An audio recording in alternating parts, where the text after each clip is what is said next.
Yes, এই নববর্ষ শোভাযাত্রা এটা তো মানে মধ্যবিত্তদের চালু করা, রাইট?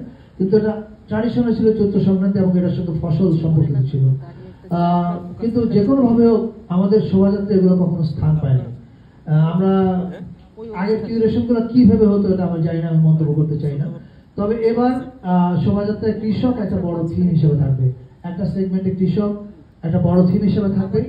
আর ইসলামী দলগুলো এটা ক্ষেত্রে আমরা বলি যে আপনারা খেয়াল করলে দেখবেন যে আমরা যখন অল ইনক্লুসিভ বলছি, আমরা তখন ইসলাম, বৌদ্ধ, হিন্দু, মুসলমান, বৌদ্ধ, হিন্দু সবার কথা বলছি।